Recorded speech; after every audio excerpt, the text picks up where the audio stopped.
সবচেয়ে দামি ইবাদত। ইবনে মাজাহ একটি হাদিস এসেছে, যদিও বা সনদ নিয়ে কেউ বিতর্কিত করেছেন, যে একটা আয়াত বুঝা 100 রাকাত সালাত আদায়ের চেয়েও ভালো। তার মানে 100 রাকাত যদি সালাত পড়ে আর যদি সূরা ফাতিহা পড়ে তাহলে 700 আয়াত। 700 আয়াত পড়ে যা পাবে, এক আয়াত বুঝে তার চেয়ে বেশি পাবে। এই জন্য জ্ঞান পৃথিবীতে একটা আজীব ইবাদত। কিরকম আজীব? আপনি যদি সালাত আদায় করেন, আপনি যদি দোয়া করেন, আপনার জন্য আপনি দোয়া করবেন, কিন্তু জ্ঞান যারা অর্জন করে, যারা আলেম হয়, যারা সত্যিকারের আলেম হয়, তাদের জন্য আসমানে যা, জমিনে যা, গর্তের পিপিলিকা, সমুদ্রের মাছ, যা কিছু আছে সবগুলো তাদের জন্য দোয়া করে। কিন্তু সাধারণ মানুষের জন্য এই সুযোগ নেই। কেন? জ্ঞান থাকার কারণে, ইলম থাকার কারণে। আপনারা তো ইলম নিতে এসেছেন, তো আমি কিন্তু আগে নিয়ত ঠিক করি, কারণ আপনার যদি নিয়ত থাকে বক্তা দেখা, তাহলে নেকিও শেষ, সব শেষ। এনে বসে থেকে কোনো লাভ হবে না। এজন্য আগে নিয়তকে ঠিক করেন। কেন এসেছেন বলেন? জ্ঞান অর্জন করতে। কেন এসেছেন?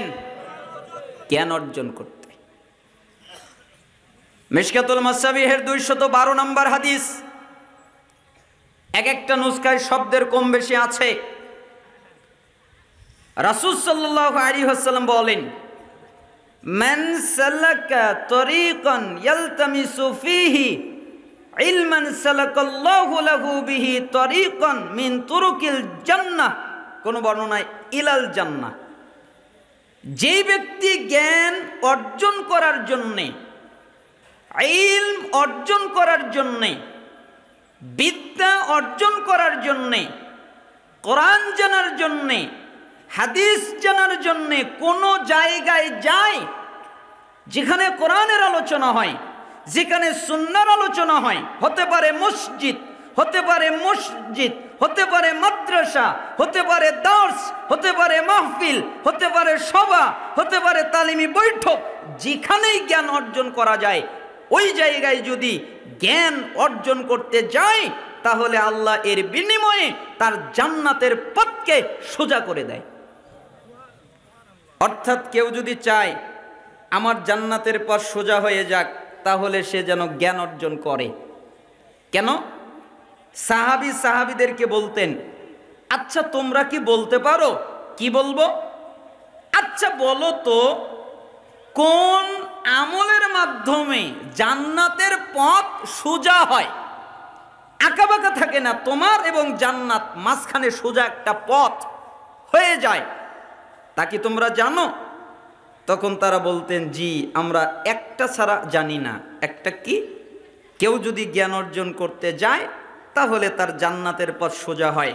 তার মানে জ্ঞান অর্জনের মাধ্যমেই জান্নাতের পথ সোজা হয়ে যায়। তা আপনারা কি চান না আমাদের জান্নাতের পথ সোজা হয়ে যাক? মিশকাতুল মাসাবিহের 220 নম্বর হাদিস। রাসূল সাল্লাল্লাহু আলাইহি ওয়াসাল্লাম বলেন, মান খারাজা ফি তালাবিল ইলম ফাহুয়া ফি সাবিলিল্লাহ হাত্তা ইয়ারজিউ। যে ব্যক্তি জ্ঞান অর্জন করার জন্যে, ইলম অর্জন করার জন্যে, বিদ্যা কোরআন সুন্নাহ জানার জন্যে বাড়ি থেকে বের হয়, বাড়ি থেকে বের হয় কেন? আমি কোরআন জানবো, আমি হাদিস জানবো। বাড়ি থেকে বের হওয়ার নিয়তি এটা। বক্তা দেখবো না, কে আসলো তা দেখবো না, বাশার বিন হায়াত আসবেন অথবা অমুকে আসবেন, কোরআন এবং সুন্নাহ থেকে কথা বলবেন, জ্ঞান প্রচার করবেন। ওই জ্ঞান আমি শিখবো, ওই ইলম আমি শিখবো, ওটা যদি আমার জানাও থাকে তবু আমি শিখবো। এই নিয়তে যে বাড়ি থেকে বের হয় আর যতক্ষণ পর্যন্ত বাড়িতে ফিরে না যায় ততক্ষণ তার আমল নামায় জিহাদ করার নেকি হয়। কিসের নেকি? জিহাদ। তার মানে আপনি আল্লাহর পথে থাকলে, যুদ্ধ করলে যেই নেকিটা প্রাপ্ত হতেন ওই নেকিটা আল্লাহ আপনাকে দেবেন। কেন? জ্ঞান অর্জন করতে এসেছেন, এই নিয়ত তাই। আমার কাছে বৈরুতের দুইটা প্রসিদ্ধ নুসখা আছে।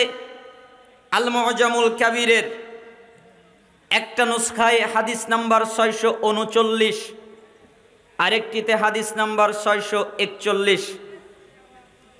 রাসূল সাল্লাল্লাহু আলাইহি ওয়াসাল্লাম বলেন, কেউ যদি কোনো দিনী জায়গায় যায় যেখানে কোরআনের আলোচনা হয়, সুন্নাহর আলোচনা হয়, ইসলামিক আলোচনা হয়, এমন একটা জায়গায় গিয়ে তারা যদি 3টা কাজ করে। কয় কাজ? 3 কাজ। 1, বসে। তার মানে বসে আলোচনা শুনতে হয়। দাঁড়িয়ে আলোচনা শোনা বেয়াদবি, বসে। 2, মনোযোগ দিয়ে আলোচনা শোনে। বাদাম খায় না, বুট খায় না, কালাই খায় না, চা খায় না, পানি খায় না, পান খায় না, আরো যত খাবার খাদ্য আছে এগুলো তারা খায় না। অন্য কোনো কাজে ব্যস্ত হয় না, আরেকজনকে গুতাগুতি করে না, আরেকজনের সাথে কথা বলে না। সাহাবীরা বলতেন, আমরা যখন রাসূল সাল্লাল্লাহু আলাইহি সাল্লাম হাদিস বর্ণনা করতেন তখন আমরা মনে করতাম আমাদের মাথায় পাখি বসে আছে, নড়াচড়া করলে পাখি উড়ে যাবে, তাই আমরা নড়াচড়া করতাম না। আমরা মনে করতাম মাথায় পাখি বসে আছে, নড়াচড়া করলে উড়ে যাবে, তাই আমরা নড়াচড়া করতাম না। চুপ করে বসে আমরা জ্ঞান অর্জন করতাম। ঠিক যারা মনোযোগ দিয়ে জ্ঞান অর্জন করে 3 শেষ পর্যন্ত থাকে, যতক্ষণ পর্যন্ত আলোচনা শেষ না হয়, যতক্ষণ পর্যন্ত মজলিস শেষের দোয়া পাঠ করা না হয়, ততক্ষণ পর্যন্ত তারা থাকে। আল্লাহ তাআলা বলেন, উপহার দেখেন। মুহাম্মদ জি বলো, কি বলবো? বলো, কাদ গফরাল্লাহু লাকুম যুনুবাকুম, তাদের অতীত জীবনের যত পাপ আছে আমি আল্লাহ মাফ করে দিয়েছি। ওদের পাপ আসমান জমিন ছেয়ে গেছে, এটা আমার দেখার বিষয় নয়। ওদের পাপ অনেক হয়ে গেছে, এটা আমার দেখার বিষয় নয়। ওরা কত পাপ করেছে, এটা আমার দেখার বিষয় নয়। ওরা দ্বীনি মজলিসে বসেছে, মনোযোগ দিয়ে আলোচনা শুনেছে এবং ধৈর্য সহকারে থেকে শেষ পর্যন্ত থাকতে পেরেছে, আমি ওদের সমস্ত পাপকে মাফ করে দিয়েছি। আরো বলো, বুদ্দিলাত সাইয়্যাতিকুম হাসানাত, আমি তাদের পাপকে নেকিতে পাল্টে দিয়েছি। পাপ নেকি, আজীব কথা। আপনি পাপ করলেন, আপনি অন্যায় করলেন, আপনি নিজের উপরে কত জুলুম করলেন, কত অত্যাচার করলেন, কিন্তু আপনি এই মজলিসের আদব রক্ষা করার কারণে, বসার কারণে, শেষ পর্যন্ত থাকার কারণে আপনার পাপও ক্ষমা হলো, আবার পাপটা নেকিও হলো। চান এই হাদিসের ফজিলত? সবাই রাজি তো? দেখা যাবে। বোঝেন আর না বোঝেন তাও বসবেন। কেন? উসাইমিন রাহিমাহুল্লাহ তিনি একদিন আলোচনা করছিলেন, তো একটা লোক অপরিচিত নতুন দার্সে বসেছে, এর আগে কোনোদিন আসেনি। তাই উসাইমিন রাহিমাহুল্লাহ জিজ্ঞেস করলেন, উসাইমিন রাহিমাহুল্লাহ মানে পৃথিবীর 3 জন বড় আলেমের একজন, চলে গেছেন পৃথিবী থেকে। উনি ওই লোকটাকে বললেন, আচ্ছা তুমি যে এখানে বসেছো আমার কথা কি বুঝতে পারো? তখন লোকটা বলল, না আমি তো আপনার কথা বুঝতে পারছি না, আপনি যে কি বলছেন এটা তো আমি বুঝতে পারছি না। তখন বলল, বোঝো নাইতে বসেছো কেন? তখন লোকটা বলছে, আমি না আলেমদেরকে বলতে শুনেছি, কেউ যদি দ্বীনি মজলিসে বসে তাহলে সে হতভাগা হয় না, তাই আমি বসেছি, যে কিছু না কিছু আমি পাবো, তাই আমি বসেছি। উসাইমিন রাহিমাহুল্লাহ তখন জবাব দিয়েছিলেন, লোকটাকে আমি শিক্ষা দিতে চেয়েছিলাম আর লোকটা উল্টা আমাকেই শিক্ষা দিল। তার মানে ও বোঝে আর না বোঝে কিছু পাবেই। তো বোঝেন আর না বোঝেন কিছু পাবেনি। এই নিয়ত করে বসার চেষ্টা করেন, ধৈর্য সহকারে থাকার চেষ্টা করেন, আল্লাহ তাআলা আপনাদেরকে কবুল করেন। একদিন না 2 দিন আগে আপনাদের পাশে এসেছিলাম, আলোচনা করেছিলাম যে জিবরাইলের নসিহাত। জিবরাইল একটা নসিহাত করেন মুহাম্মদ সাল্লাল্লাহু আলাইহি সাল্লামকে, তা নিয়ে আমরা বিস্তারিত আলোচনা করেছিলাম। ওইখানে আমরা আলোচনা ওই হাদিসের উপরে শেষ করেছিলাম। আজকে আমরা ভিন্ন কিছু কথা বলার চেষ্টা করব, যাতে আমরা আমাদের ঈমান, আকীদা, আমল, আখলাক সুন্দর করতে পারি। আল্লাহ সুবহানাহু ওয়া তাআলা আমাদেরকে তৌফিক দান করুন।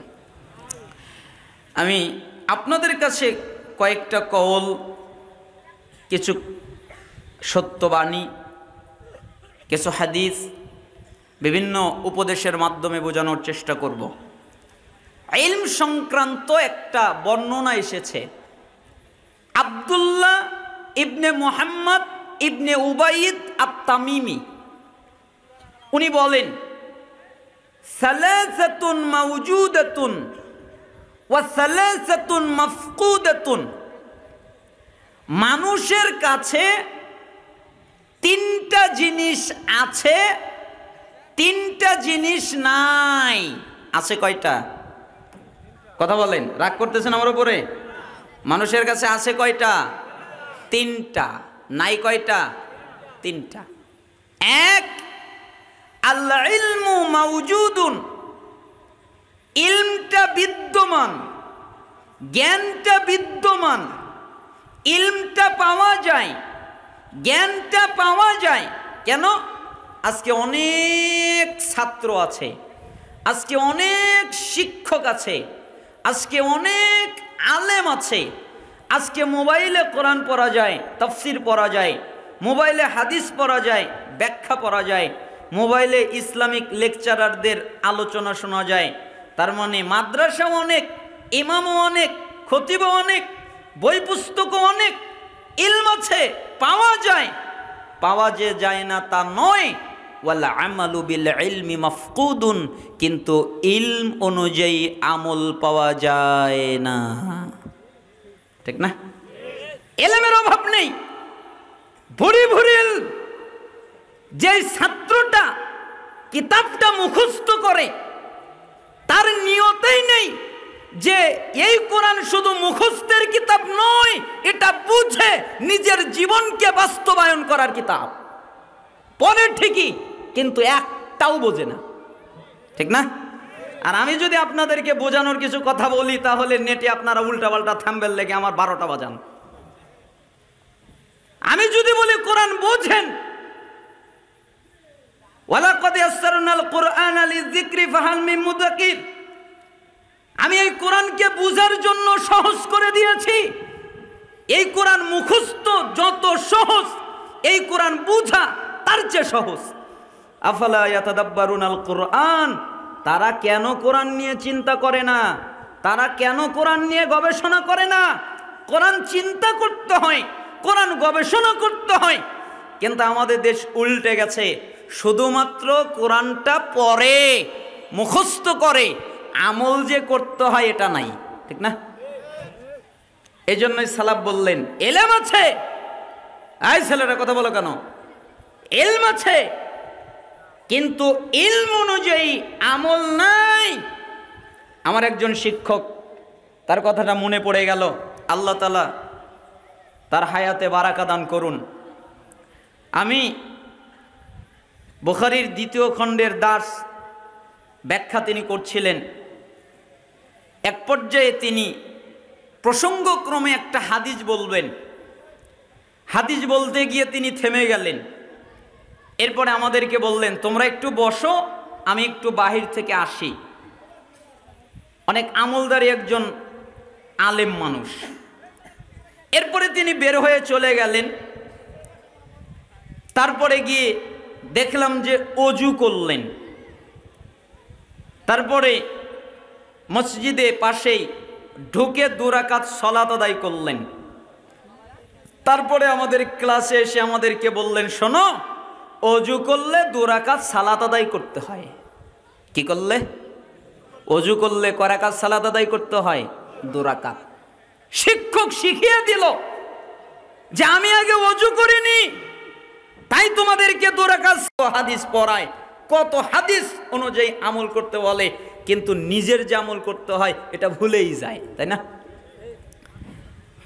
বক্তা বলে আজকে আলোচনার বিষয় গীবত, তার ভিতরে অরগোষ্ঠী তরগোষ্ঠী, ওই বক্তা সেই বক্তা, ও ভালো না ও ভালো না সে ভালো না, আলোচনা নাকি গীবত। তে গীবতের আলোচনায় গীবত থেকে সতর্ক করবেন, কিন্তু তা না করে আরো মানুষকে উস্কানি দিচ্ছে ওই আলেমের বিরুদ্ধে, ওই আলেমের বিরুদ্ধে, অমুকের বিরুদ্ধে, তমুকের বিরুদ্ধে। তে এটা কি ইলম অনুযায়ী আমল হলো? তাই সালাফ বললেন ইলম আছে আমল নেই। আবার যে একেবারে আমল নাই তা নয়, আমলও আছে। পরের বাক্যে তিনি বললেন ওয়ালা আমালু মাওজুদুন, আমল বিদ্যমান, আমল পাওয়া যায়, আমল আছে। ওয়াল ইখলাসু ফিহি মাফকুদুন, কিন্তু আমলের ভিতরে ইখলাস নাই, আন্তরিকতা নাই, একনিষ্ঠতা নাই, আল্লাহর জন্য আমল করতে হয় এইটা তাদের মধ্যে নাই, কিন্তু আমল আছে, ঠিক না?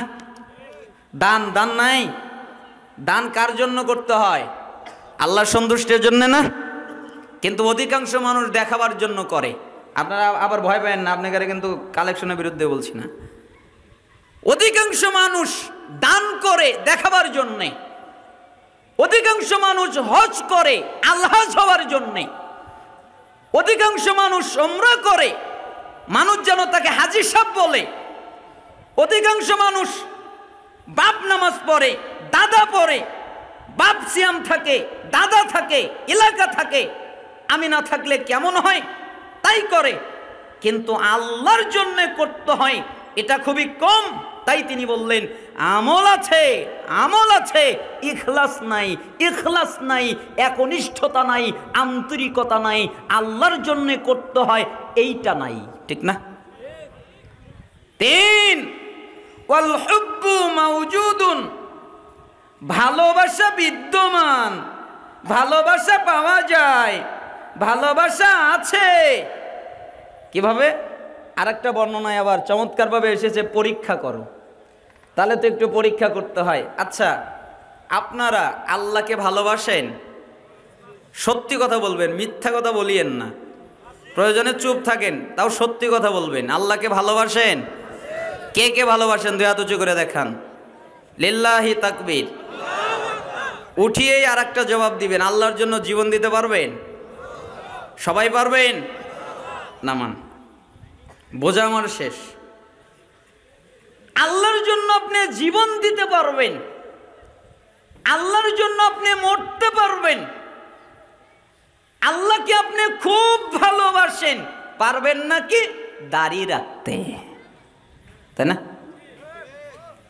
হাত তো অনেকে তুলেছে, কিন্তু দেখা যাচ্ছে অনেকের তো দাড়ি নাই।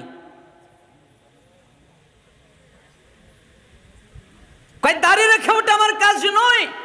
আমাকে এক যুবক কিছুদিন আগে এসে বললেন যে হুজুর আমি একটা বিপদে আছি। কি বিপদে? যে বউ বলেছে দাড়ি কাটো, না হলে আমি তালাক দিব। তা আমি কি করব, বউ রাখবো না দাড়ি কাটবো? তখন আমি বললাম আপনি তো ফিতনায় আছেন, তা আপনার জন্য উচিত হচ্ছে বউকে বোঝানো আর বউকে তালাক দিয়ে বাপের বাড়ি পাঠিয়ে দেওয়া।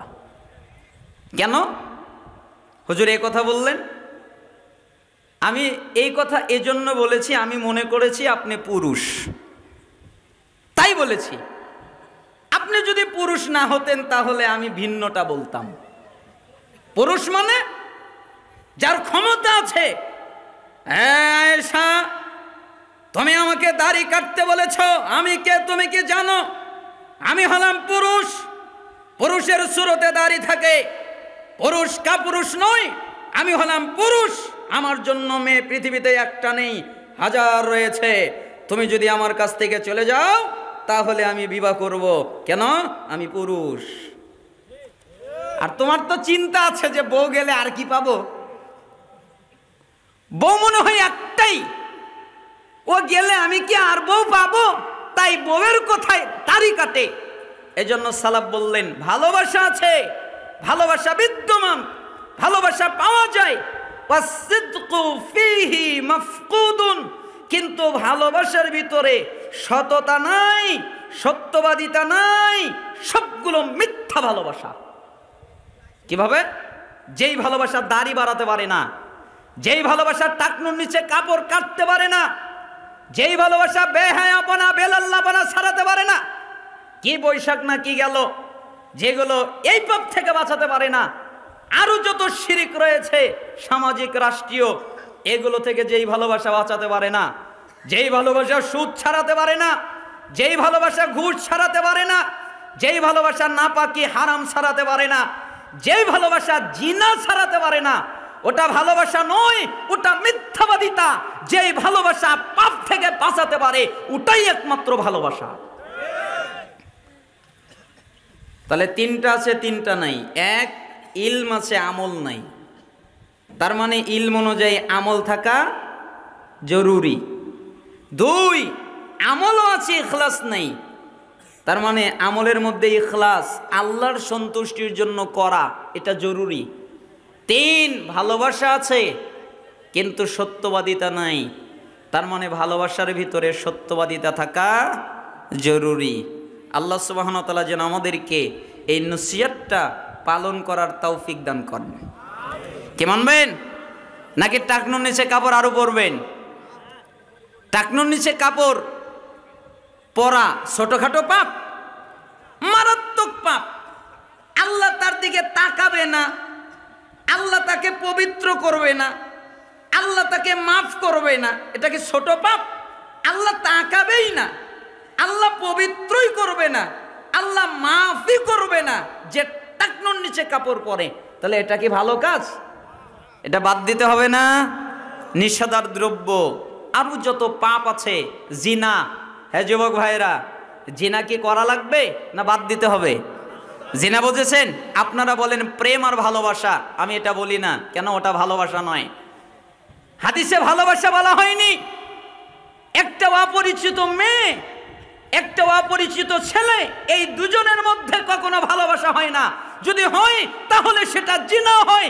একমাত্র স্বামী স্ত্রী এদের মধ্যে ভালোবাসা হয়। তাই আমি ভালোবাসা বলতে চাচ্ছি না, ভালোবাসা বলায় আমি রাজি নই। এই জন্য আমি জিনা বললাম। এই জিনা থেকে তোমাকে বাঁচতে হবে, তা না হলে তোমার চরিত্র শেষ হবে, তুমি নিজে শেষ হবে, তোমার আখিরাত শেষ হবে, তোমার জান্নাত শেষ হবে। আল্লাহ তোমার জন্য দামি মেয়ে রেডি করে রেখেছে। তুমি রাত্রে উঠে আল্লাহকে বলো, আল্লাহ আমার জন্য পবিত্র পরহেজগার নারীর ব্যবস্থা করে দাও। আল্লাহ ব্যবস্থা করে দিবে, আল্লাহ বিবাহ ব্যবস্থা করে দিবে। তুমি জিনা করে বেড়াবে, এটা তোমার জন্য উচিত নয়।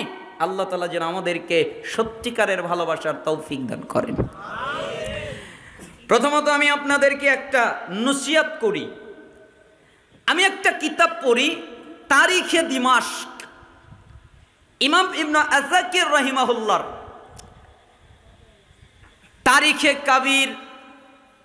তারিখে কাবির মদিনাতি দিমাশক, বিভিন্ন নাম এসেছে। সংক্ষিপ্তভাবে তারিখে দিমাশক 80 খণ্ডের, আমার সংগ্রহে যেটা আছে 80 খণ্ডের একটা কিতাব। মাঝে মধ্যে আমি পড়ি, ইতিহাস কিতাব খুব ভালো লাগে, অনেক কিছু শেখা যায়।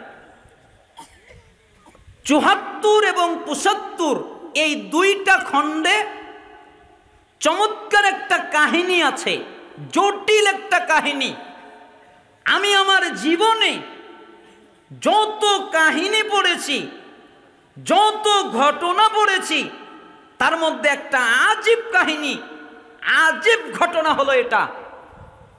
ঘটনাটার হেডলাইন, শিরোনাম হলো শিক্ষক আমায় যা শিখিয়েছে। অর্থাৎ আমি শিক্ষকের কাছ থেকে যা শিখছি, শিক্ষক আমায় শিখিয়েছে।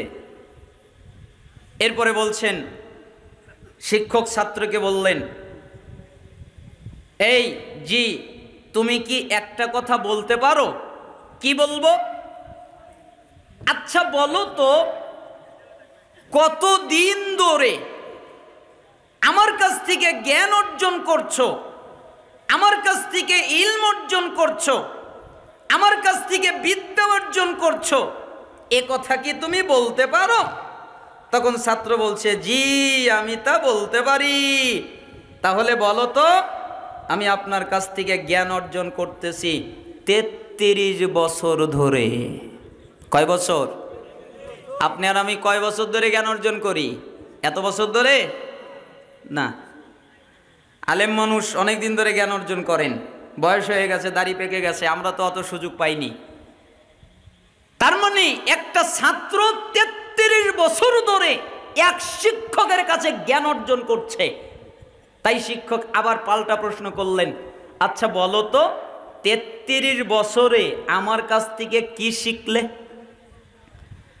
অর্থাৎ তুমি যে 33 বছর আমার কাছে জ্ঞান অর্জন করলে, আমার কাছে ইলম অর্জন করলে, এই 33 বছরে তুমি আমার কাছ থেকে কি শিখলে তা কি তুমি বলতে পারো?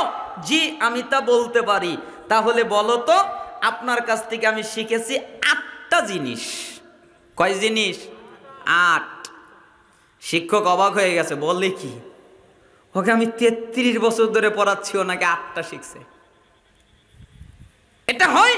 এটা একটা কথা হলো? আরে প্রতিদিন যদি কেউ একটা করে হাদিস মুখস্থ করে, তাহলে 5 বছরে তার বুলুগুল মারাম 1568টা হাদিস এর একটা কিতাব মুখস্থ হয়ে যাবে। আর তুমি বলছো 8টা শিখেছি, এটা হতে পারে? এক হাদিস প্রতিদিন মুখস্থ করা সহজ না কঠিন? সহজ না? এক হাদিস আর 5 বছরও লাগবে না, তার আগেই মুখস্থ হয়ে যাবে। এক বছরে কয় দিন? 360, 65, 64তে ইখতিলাফ আছে, তাই না? 50-এর অধিক।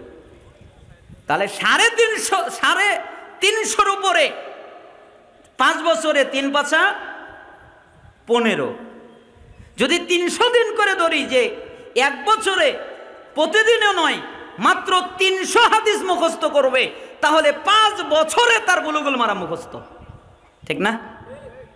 আর তুমি আমাকে বলতেছো যে 8টা জিনিস মুখস্থ করেছি, এটা হতে পারে?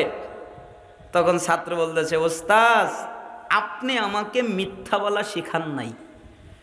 আমি আপনার কাছ থেকে মিথ্যা বলা শিখিনি, আমি আপনার কাছ থেকে ঠাট্টা বলা শিখিনি, আমি আপনার কাছ থেকে ছল করা শিখিনি। আপনি আমাকে সত্য শিখিয়েছেন। আমি আপনার কাছ থেকে এই 33 বছরে মাত্র 8টাই শিখেছি। তখন শিক্ষক বলল, আচ্ছা ঠিক আছে, 8টা যেহেতু শিখেছো, তাহলে কি শিখেছো বলো। হে আমার সম্মানিত শিক্ষক, এক, আমি এই সৃষ্টিজীবীর প্রতি লক্ষ্য করে দেখলাম, আমি এই মানুষদের প্রতি লক্ষ্য করে দেখলাম, আমি এই লোকদের প্রতি খেয়াল করে দেখলাম, প্রত্যেকটা মানুষের, প্রত্যেকটা ব্যক্তির, প্রত্যেকটা লোকের একজন আপনজন আছে, যে তার প্রিয়জন, যে তার আপনজন, ঠিক না? আপনারা কি মনে করেন? আমার আলোচনাকে বুঝতে পারতেছেন? আপনজন আছে না নাই? আপনাদের আছে, আমারও আছে, আপনারও আছে, প্রত্যেকেরই আছে একজন আপনজন। কারো আপনজন বাবা, কারো আপনজন মা, কারো আপনজন ভাই, কারো আপনজন বন্ধু, কারো আপনজন বেশি হয় স্ত্রী, স্বামী, সন্তান। এগুলো হলো আপনজন। প্রত্যেকটা মানুষের জীবনে একজন আপনজন আছে। ওস্তাদ আমি লক্ষ্য করে দেখলাম, যখন এই আপনজন, যখন এই লোকটা মারা যায়, তখন এই আপনজনের কেউ তার সাথে কবরে যায় না, ঠিক না? আপনার মা আপনার সাথে কবরে যাবে? আপনার স্ত্রী আপনার সাথে কবরে যাবে? কেউ যাবে না, পৃথিবীর কেউ। যত আপনজন হোক, যত প্রিয়জন হোক, আপনার যদি মৃত্যু হয়, আপনার যদি মরণ হয়, তাহলে আপনাকে একাকী কবরে যেতে হবে। তাই আমি জানি আমাকে একাকী কবরে যেতে হবে, আপনজন আমার সাথে কবরে যাবে না। তাই আমি আপনার কাছ থেকে শিখেছি, পৃথিবীতে যদি একটা জিনিসকে আপনজন বানানো হয়, তাহলে সে আমাকে কখনো ত্যাগ করবে না। ওই আপনজন হলো নেকামল। তাই আমি নেকামল করি। কেন? ও হলো আমার আপনজন, ও কখনোই আমাকে ত্যাগ করবে না, ঠিক না? নেকামল ত্যাগ করবে? নেকামল আপনাকে ছেড়ে যাবে? কথা 7টা বলে নাই, এটাই বলেছে। ওস্তাদের চোখ দিয়ে টস টস করে পানি পড়তেছে। ছাত্র বলতেছে, ওস্তাদ আপনি কাঁদেন কেন? আমি কাঁদি কেন জানো?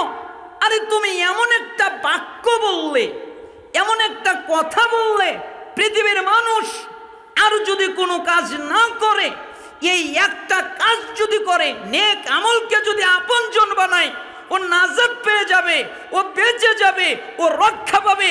এই এক আমলই ওর জন্য যথেষ্ট, আর লাগবে না, একটা দিয়ে মাপ পেয়ে যাবে। এমন একটা বাক্য তুমি বললে। না জানি পরের বাক্য আরো কেমন হবে। ওস্তাদ 2, আপনি আমাকে কোরআনের আয়াত দিয়ে শিখিয়েছেন, সূরা নাজিয়াত 40-41 নম্বর আয়াত, ওয়াম্মা মান খাফা মাকামা রাব্বিহি ওয়া নাহান নাফসা আনিল হাওয়া ফাইনাল জান্নাতা হিয়াল মাওয়া।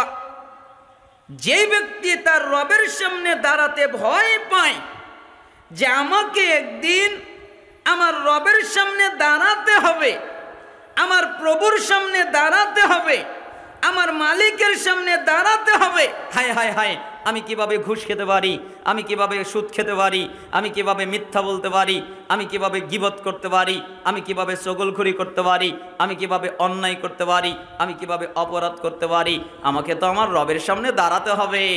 তার মানে যে তার রবের সামনে দাঁড়াতে ভয় পায়, আসলে কি ভয়টা আমাদের মধ্যে আছে?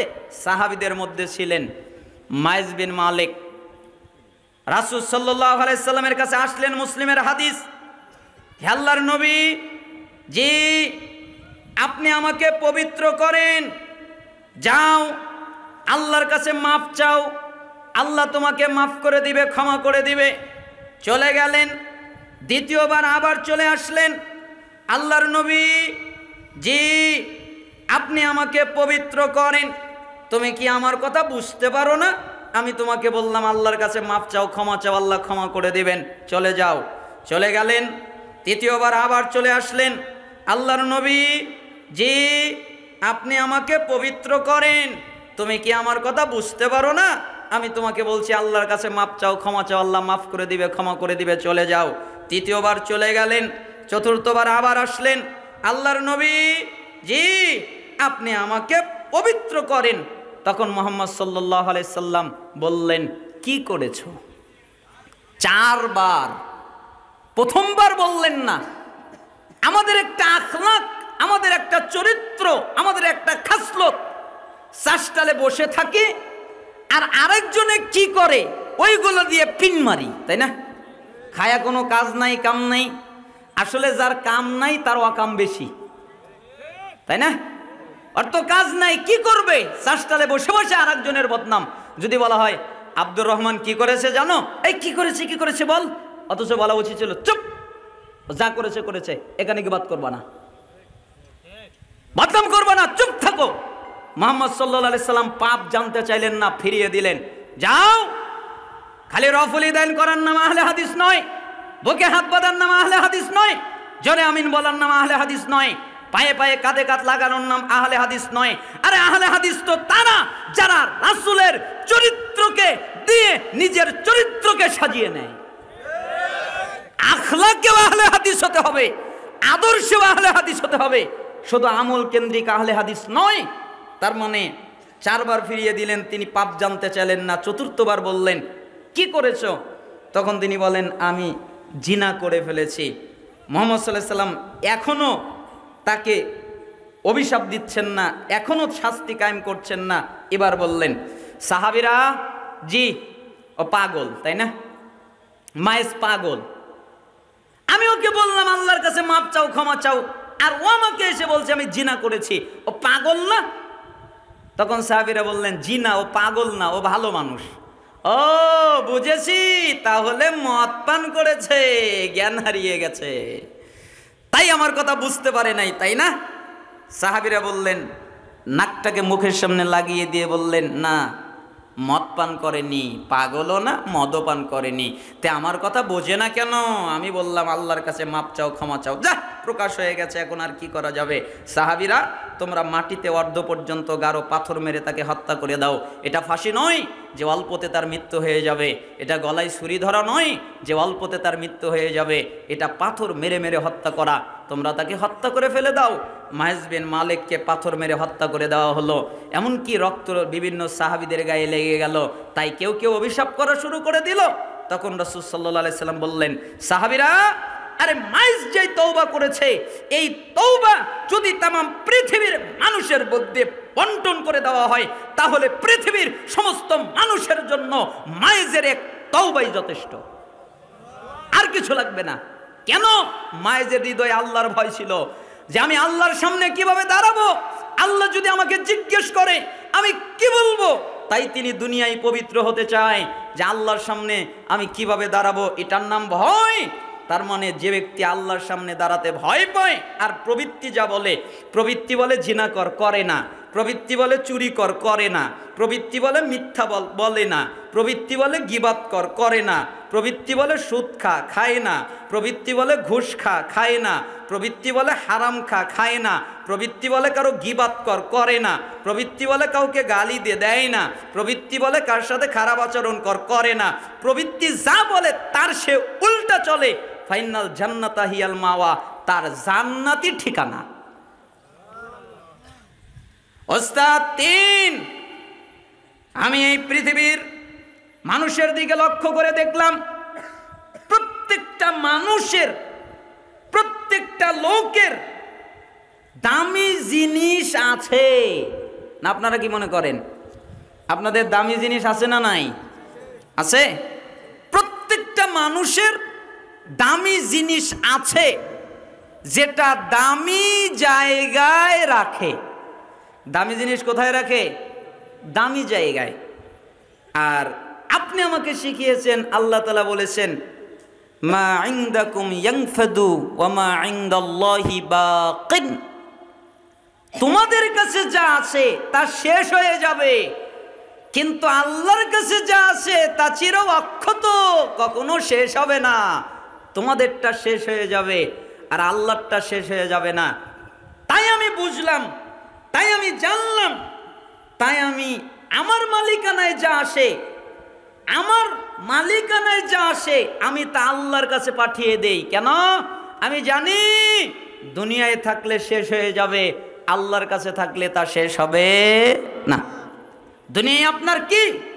আপনার বাহন শেষ হয়ে যাবে এক সময়, আপনার দালান শেষ হয়ে যাবে এক সময়, আপনার অর্থ শেষ হয়ে যাবে এক সময়, আপনার শরীরের এত বল, এত ক্ষমতা শেষ হয়ে যাবে এক সময়, আপনার যা আছে সবকিছু শেষ হয়ে যাবে, কিন্তু আল্লাহর কাছে যা আছে ওটা কি শেষ হবে না। তাই আমার মালিকানায় যা আসে তা আমি আল্লাহর কাছে পাঠিয়ে দেই। তার মানে এখান থেকে শিখলাম যে দান করতে হয়। 4, আমি পৃথিবীর মানুষের প্রতি লক্ষ্য করে দেখলাম, প্রত্যেকটা মানুষ নিজেকে আভিজাত্য মনে করে, প্রত্যেকটা মানুষ নিজেকে সম্মানিত মনে করে। তারা মনে করে আমি আভিজাত্য, তারা মনে করে আমি সম্মানিত। আরে আমার মতো সম্মানিত কেউ আছে? আমি তো এমপি, আমি তো নেতা, আমি তো মন্ত্রী, আমি তো বক্তা, আমি তো এটা, আমি তো সেটা, আমি তো কত কিছু। তার মানে নিজেকে নিজে দামি মনে করে। কিন্তু আপনি আমাকে শিখিয়েছেন, আল্লাহ তাআলা বলেছেন, ইন্না আকরামাকুম ইনদাল্লাহি আতকাকুম। তোমাদের মধ্যে ওই ব্যক্তি সবচেয়ে আভিজাত্য, সবচেয়ে সম্মানিত যেই ব্যক্তি তাকওয়াবান। যে ব্যক্তি কিবান? তাকওয়াবান। তাকওয়া মানে সমস্ত পাপ থেকে সে বেঁচে চলে, পাপের কাছে যায় না, যথাসাধ্য চেষ্টা করে, পাপ এড়িয়ে থাকে, পাপ থেকে বেঁচে চলে। এই লোক পাপের কাছে যায় না, তার মানে এ হলো তাকওয়াবান, এ হলো সম্মানিত, এ হলো মর্যাদাবান। তাই আমি এটা আমার উপরে ওয়াজিব করে নিয়েছি যে মর্যাদা, যদি মর্যাদাবান হতেই হয় তাহলে সম্মানিত যদি হতেই হয় একমাত্র আল্লাহর কাছে সম্মানিত হব, আল্লাহর কাছে মর্যাদাবান হব। পৃথিবীর কারো কাছে আমার মর্যাদাবান হওয়ার দরকার নেই। আমি যদি আল্লাহর কাছে মর্যাদাবান হই তাহলে আমি মর্যাদাবান, সম্মানিত। আর আল্লাহর কাছে যদি হতে না পারি তাহলে আমি মর্যাদাবান নাই। হে আমার সম্মানিত শিক্ষক, 5, আমি চিষ্টিজীবীর প্রতি লক্ষ্য করে দেখলাম একজন আর একজনকে অভিশাপ দেয়, একজন আর একজনের প্রতি দোষারোপ করে, আর এগুলো সব হয়ে যায় হিংসার কারণে। আপনি আমাকে বলেছেন আল্লাহ তাআলা শিখিয়েছেন আমি প্রত্যেককে তার রিজিক বন্টন করে দিয়েছি। এই আয়াতের প্রতি আমার বিশ্বাস আছে, তাই আমি কারো প্রতি অভিশাপ দেই না, কারো প্রতি দোষারোপ করি না। কেন? আমি জানি আমার রিজিক আমি খাবো, আমারটা কেউ খাবে না। আর ওরটা ওই খাবে, ওরটাও আমি খাবো না। আমারটা আমি, ওরটা ও। তাই ওর প্রতি আমার কোনো দোষারোপ নেই, ওর প্রতি আমার কোনো অভিযোগ নেই, ওর প্রতি আমার কোনো হিংসা নেই। কেন আমি অভিশাপ দিব? কেন আমি দোষারোপ করব? কেন আমি হিংসা করব? কারণ আমারটা আমার, ওরটা ওর। 6, আমি চিষ্টিজীবীর প্রতি লক্ষ্য করে দেখলাম প্রত্যেকটা মানুষ একজন আরেকজনের সাথে মারামারি করে, একজন আরেকজনকে খুন করে ফেলে, একজন আরেকজনের সাথে শত্রুতা করে। আপনারা কি মনে করেন শত্রুতা আছে না নাই? কম না বেশি? একজন আত্মীয় স্বজন একজনের সাথে আরেকজনের কোনো মিল নাই, ভাইয়ে ভাইয়ে কোনো মিল নেই, বন্ধুতে বন্ধুতে মিল নেই, প্রতিবেশীতে মিল নেই। একজন আরেকজনের সাথে শত্রুতা করে, একজন আরেকজনকে শত্রু মনে করে যে সে আমার শত্রু, আমি তার শত্রু, এটা মনে করে। কিন্তু আমি তা নয়। আমি আল্লাহকে বলতে শুনেছি, আল্লাহ তাআলা বলেছেন ইন্নাশ শাইতানা লাকুম আদুউন ফাত্তাখিযুহু আদুওয়া, নিশ্চয়ই শয়তান তোমাদের প্রকাশ্য শত্রু, প্রকাশ্য দুশমন। যদি শত্রু বানাতে হয় তাহলে একমাত্র শয়তানকে শত্রু বানাও। শত্রুকে জোরে বলেন, শত্রুকে। তখন ছাত্র বলছে হে আমার উস্তাদ, এই শত্রু শয়তান আমার বাপ আদমকে জান্নাত থেকে বের করেছে, এই শত্রু শয়তান আমার মাকে জান্নাত থেকে বের করেছে, এই শত্রু শয়তান আমাদেরকে জান্নাত থেকে বের করেছে, আমাদের ঘর ছাড়া করেছে, আমাদের বাড়ি ছাড়া করেছে। যে আমাদের ঘর ছাড়া করেছে, যে আমাদের বাড়ি ছাড়া করেছে, সেই আমাদের শত্রু। আরো হলো শয়তান। তাই পৃথিবীর কাউকে আমি শত্রু বানাই না, একমাত্র শয়তান ছাড়া। ওই শয়তানই আমার শত্রু। বলেন আপনার আমার শত্রুকে?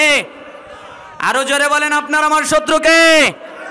কোনো মানুষ আমাদের শত্রু, কোনো ভাই আমাদের শত্রু, কোনো লোক আমাদের শত্রু। তাহলে শত্রু বানাবো কাকে? শয়তানকে। তাই আমি পৃথিবীর কাউকে শত্রু বানাই না, পৃথিবীর কেউ আমার শত্রু এটা আমি মনে করি না, চাই না। আমি জানি শয়তান আমার শত্রু। 7, আমি চিষ্টিজীবীর প্রতি লক্ষ্য করে দেখলাম এরা ইনকাম করে, হালাল হারামের বাজ বিচার করে না। এদের টাকা হলেই হলো, কোন টাকাটা হালাল, কোন অর্থটা হালাল, কোন খাদ্যটা হালাল, কোন সম্পদটা হালাল, এটার চিন্তা করে না। কোনটা হারাম এটার চিন্তা করে না। তারা গরু ছাগলের মতো খালি আনকনে, খালি কামাই করার চিন্তা করে, হালাল হারামের বাজ বিচার করে না। এটা তারা করে না। কিন্তু আমি আল্লাহকে বলতে শুনেছি, আল্লাহ তাআলা বলেছেন ওমা খালাকতুল জিন্না ওয়াল ইনসা ইল্লা লিয়াবুদুন, আমি মানুষকে আর জিনকে তৈরি করেছি একমাত্র আমার ইবাদত করার জন্যে। মানুষ আর জিনকে কেন তৈরি করা হয়েছে? আমার ইবাদত করবে। মা উরিদু মিনহুম মির রিজকিন ওয়া মা উরিদু আইয়ুতঈমুন, আমি এদের কাছে কোনো রিজিক চাই না যে এরা আমাকে রিজিক দেবে। আমি এদের কাছে কোনো খাদ্য চাই না যে এরা আমাকে খাদ্য দেবে।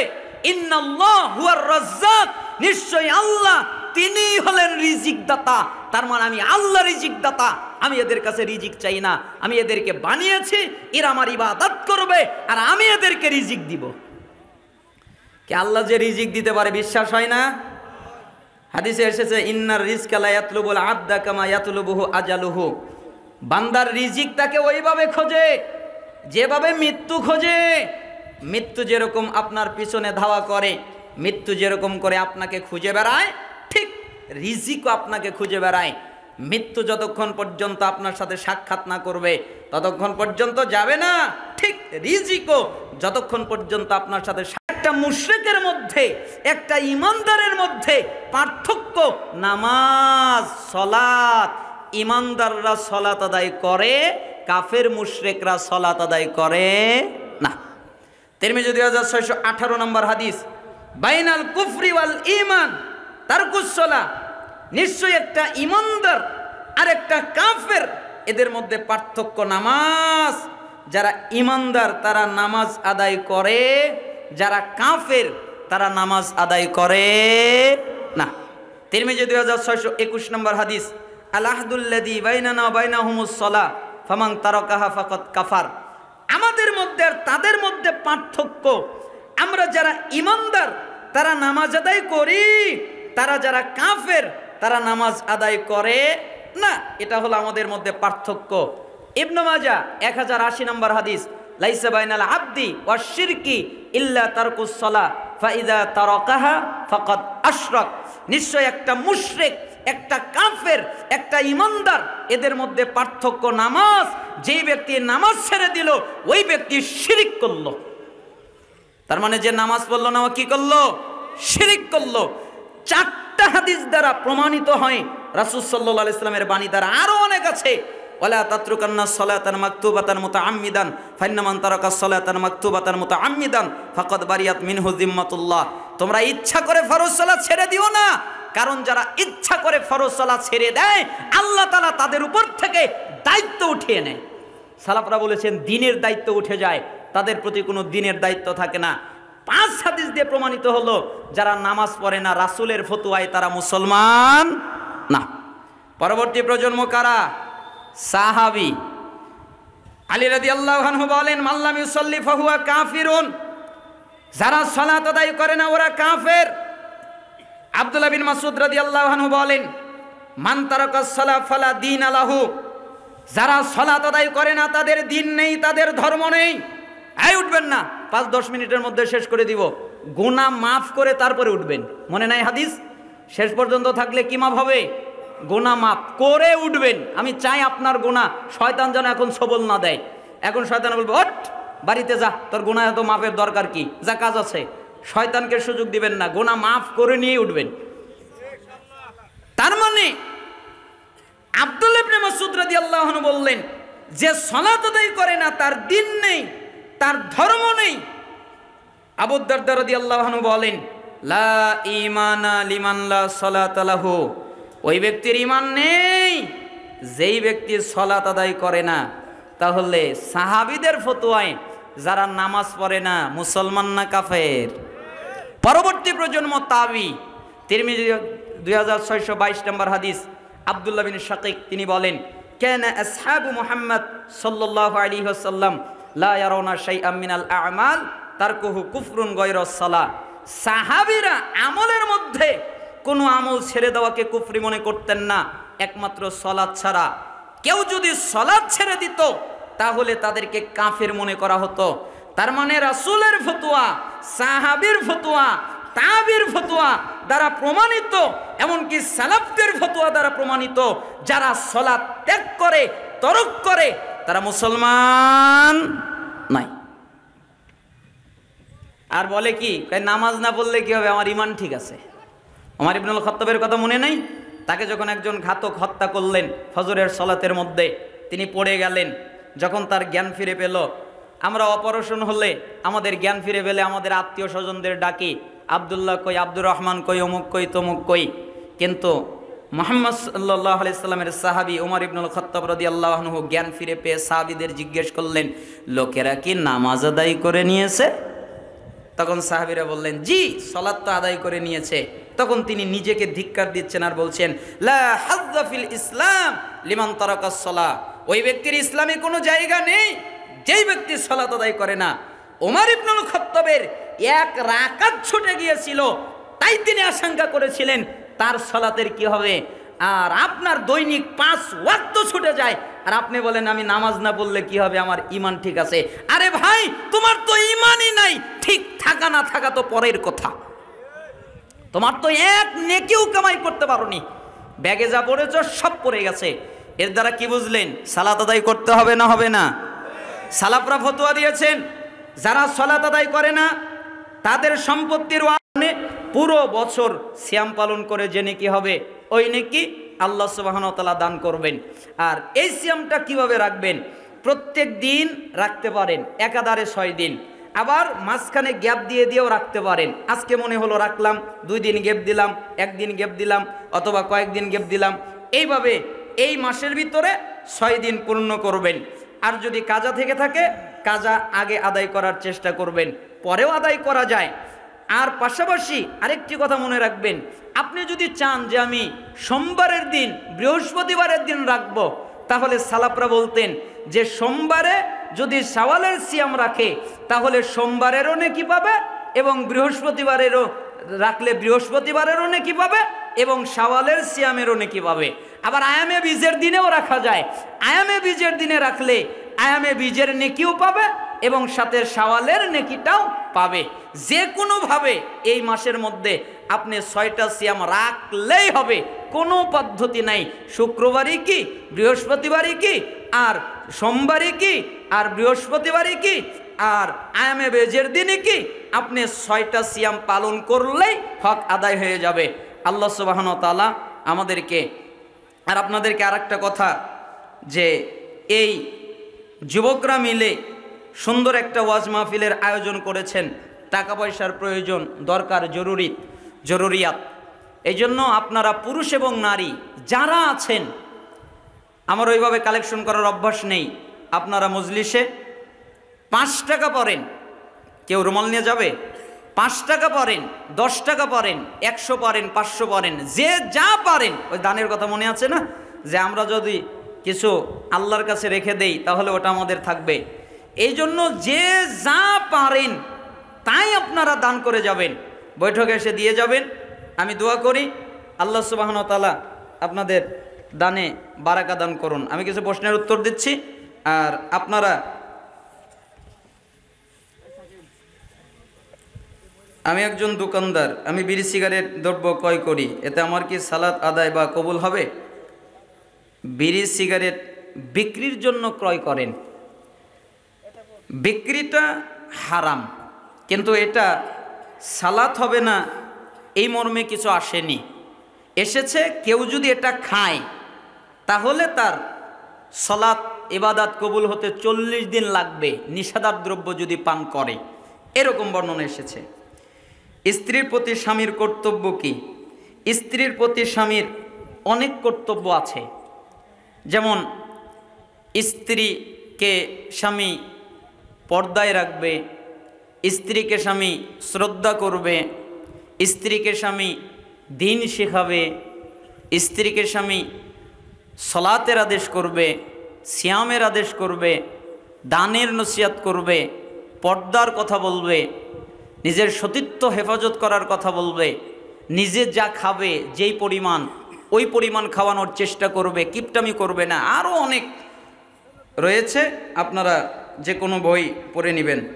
ব্রাদার রাহুল ও আলী হাসান উসামা ডিবেটের ব্যাপারে 20 ও 8 রাকাত তারাবির ব্যাপারে আপনার মন্তব্য কি? আমাদের সম্মানিত ভাই ব্রাদার রাহুল, আল্লাহ সুবহানাহু ওয়া তাআলা তার ইলমে বারাকা দান করুন। আসলে আল্লাহ সুবহানাহু ওয়া তাআলা তাকে অনেক মেধা বুদ্ধি দান করেছেন। আমি ডিবেটটা পুরোটাই দেখেছি, দুজনের কথাবার্তাই শুনেছি। তার মধ্যে আমার ব্রাদার রাহুল ভাইয়ের কথা যুক্তিসঙ্গত এবং দলিল নির্ভর মনে হয়েছে, আর বাকি জনের কথা উল্টাপাল্টা মনে হয়েছে, আগাগোড়া কিছু বোঝা যায়নি। এভাবেই হকের বিজয় হবে। আল্লাহ সুবহানাহু ওয়া তাআলা আমার ভাই ব্রাদার রাহুল ভাইকে ইলমের জ্ঞান আরও বাড়িয়ে দিক। রুকু পেলে কি রাকাত হবে? ইখতিলাফি মাসালা, বিশুদ্ধ মত হয়ে যাবে। পাত্রী দেখতে গেলে টাকা না দিলে কিপটা বলে। পাত্রী দেখতে গেলে টাকা দিতে হয়, এটা তো ইসলাম শেখায়নি। এখনো কিপটা বলল না কি বলল সেটা তার ব্যক্তিগত ব্যাপার। যখন আপনারা কোনো মেহমান বাড়িতে যাবেন তখন কিছু নিয়ে যেতে পারেন। সালাতে সেজদা অবস্থায় বাংলায় দোয়া করা যাবে কি? যদি সালাতটা সুন্নাত হয় অথবা সালাতটা নফল হয় তাহলে বাংলায় দোয়া করা যাবে।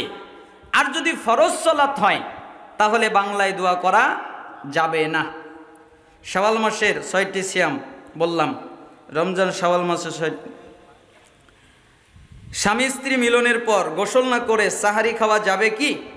জি, মিলনের পরে পরিষ্কার করে ধুয়ে এরপরে আপনারা খাবার দাবার খেয়ে তারপরে গোসল করে সালাত আদায় করবেন, এতে কোনো অসুবিধা নেই। এর অর্থ আবার এটা বুঝিয়েন না যে যেহেতু গোসল না করেও খাওয়া যাবে তাহলে তো ঘুমানোও যাবে, তাহলে ফজরটা পরেই পড়বো, আগে একটু ঘুমাই। এরকম করলে কিন্তু ইমান থাকবে না। আপনি আগের রাত্রে স্ত্রীর সাথে মিলিত হয়েছেন, এখন গোসল করতে মনে চাচ্ছে না, ধুয়ে অজু করে ঘুমিয়ে গেলেন, এরপরে আপনি সাহারির টাইমে উঠলেন, আপনাকে সাহারি খেতে হবে, খেলেন, ফজরের সালাতের সময় হয়ে গেল, আপনি গোসল করে ফজরের সালাত আদায় করে পরে আপনি ঘুমালেন, সমস্যা নেই। স্ত্রী হায়েজ অবস্থায় সহবাস করলে কি কাফারা লাগবে? জি। মৃত ব্যক্তিকে গোসল করা হ্যাঁ, গোসল তো দিবেন। কেমন নারীকে বিয়ে করা উত্তম? অবশ্যই দিনদারি প্রাধান্য দিবেন। সম্পদ যদি সাথে পেয়ে যান ভালো, সুন্দর যদি পেয়ে যান আরো ভালো, কিন্তু প্রাধান্য দিতে হবে কি? দিনদারি। বংশমর্যাদা যদি ভালো পেয়ে যান তাহলে ভালো, কিন্তু দিনদারি প্রাধান্য দিবেন। সালাতের সময় হাতের আঙ্গুল নাড়ালে কি হয়? সালাতের অন্য কোনো সময় হাতের আঙ্গুল নাড়াচাড়া করতে হয় না, কিন্তু আপনি যদি বৈঠকে থাকেন তাহলে তো আঙ্গুল নাড়াতে হবে, এটা সুন্নাত।